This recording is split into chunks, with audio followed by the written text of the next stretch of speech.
I will tell you I'm the luckiest person in the world. It's amazing what we can do when we believe.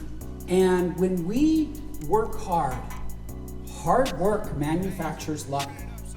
Don't mistake, most of these entrepreneurs who are very successful, who fail to recognize that luck was involved, they manufactured luck by working incredibly hard, day after day, overcoming challenges. But I'm gonna tell you, there's a lot of luck involved.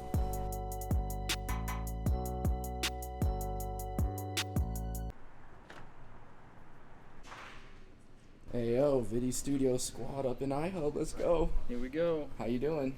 Good, another day. Lots of opportunities today. So. Yeah, what's going on today? I'm doing the iHub podcast at 1, and then at 5:30, pitching to a group of investors in Salt Lake. And we found out about the pitch last night at like 6:30 while I was driving to the hospital to meet my brand new nephew.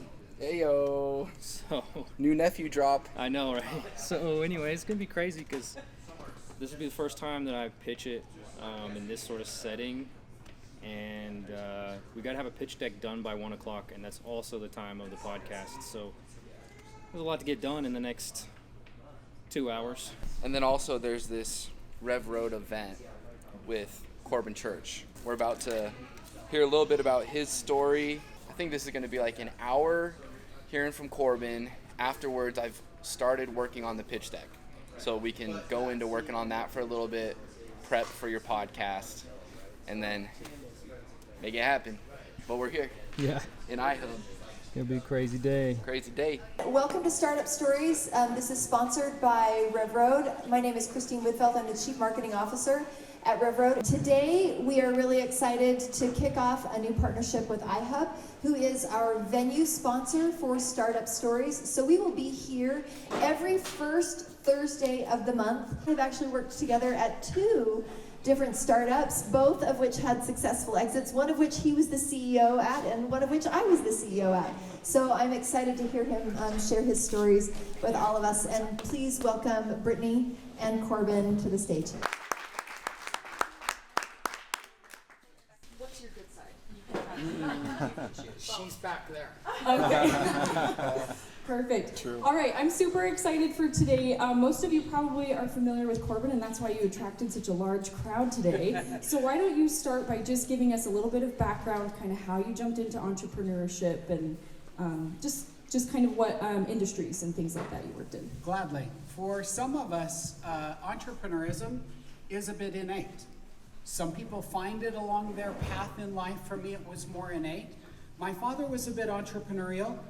My brothers were very entrepreneurial. I'll credit my one older brother, Brandon. He kind of got me on this path. Near our home in Salt Lake City was a Wolf Sporting Goods. I'd say 4 to 5 miles away. And in the parking lot of that sporting goods store was a snow shack. To a 15-year-old and a 13-year-old, 4 miles away was too far. That was a pain for us. I wouldn't have identified it as a pain in the time, maybe I would have, but for us to travel that 4 miles to get a snow cone when we weren't driving was too much. And so we contacted the owner of this business and said, we need a snow shack closer to our home. A couple of teenagers call him and say, hey, we got a real problem here, world crisis. And he laughed at us. Well, my older brother concocted this plan. Well, we're going to put a snow shack by our home. And so we went to Pops, and Pops popped the $3,500 for us to buy a snow shack. And he sold us this snow shack building on the condition that we would buy our cups, our syrup, and all of our other supplies from him. We readily agreed. We didn't know what we were getting into. And that was the first franchise snow shack sold. From that day forward, he became a franchisor. So we kind of got him on that path, but that was my beginning. I did a few little things before that, whatever little kid does, but that got me on the path. My brother quit a year later, and I was solo, and it was selling snow cones. I was the richest kid in high school. $3,000, $3,500 a summer, half minimum wage, but that just set me on a path, Brittany, that I've never departed from. My little saying is, I have never received a paycheck that I didn't sign in my entire life. And it was because I got on a path at 13 that I stayed with. I think once somebody gets on the path, most of the time they stay there. It's that independence, it's all the freedom. It's hard to part from that. Mm-hmm.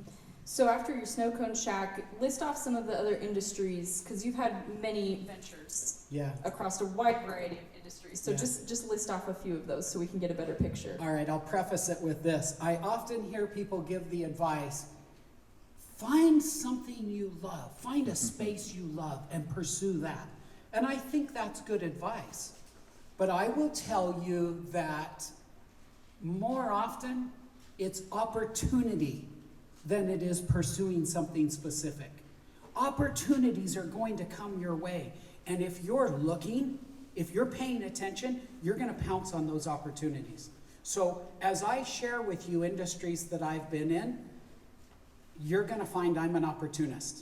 It's not that I was pursuing a particular industry, because I'm not particularly hot about women's fashion. But that's where I have found myself on a number of occasions with Ms. Whitfeld. But I'm not passionate about women's fashion. That would be a little weird. But opportunity knocked, I opened, and it paid off. So women's fashion, fitness, weight loss, overnight express shipping, windows and doors, acne, supplements, ouch. That was a painful one. Wish I wouldn't have done that one. Lots of real estate. So quite a variety of spaces. There's a few others, but that's a lot of them. It's amazing what we can do when we believe. And when we work hard, hard work manufactures luck. Don't mistake. Most of these entrepreneurs who are very successful, who fail to recognize that luck was involved, they manufactured luck by working incredibly hard, day after day, overcoming challenges. But I'm going to tell you, there's a lot of luck involved.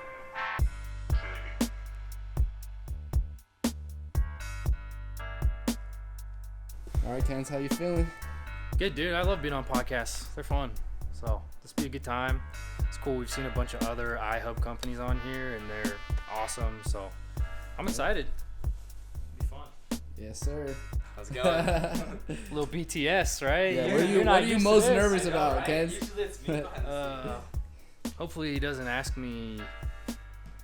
I don't even know what I should About be your nervous criminal history. Yeah. Don't ask me about the time I had a crazy car crash.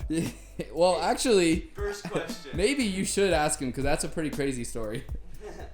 Ken's, True, I should be dead. yeah, Kens's car was flipping on I-15. Holy cow. Yeah, I should be dead technically. Dude, what happened? That's a hook. I don't know. Because I got a concussion and wiped my memory.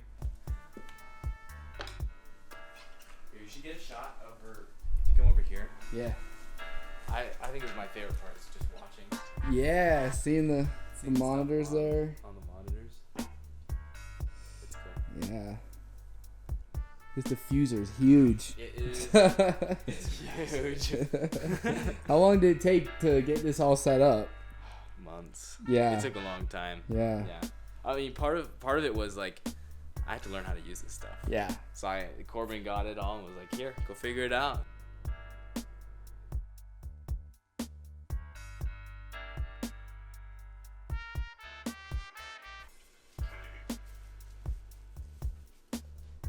Okay, added a little detail. This is just the MVP. Let's go. Swap me. You're gonna do driving while I work on this pitch deck. MVP, There you go. because it's the MVP hat.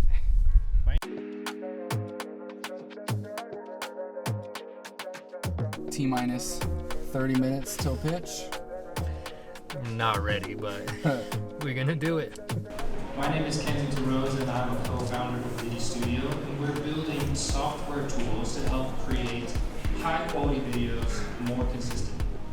As you guys know, the creator economy is massive. There's some numbers on the screen. There's over 200 million content creators globally, and it's just growing. It's gonna blow up it's getting huge. The problem is creating videos is incredibly complex and time consuming. And we figured this out when we had our own video production company that we started in 2018. And quickly we realized we needed a process so that we could do it consistently. It wasn't something you could just show up and do.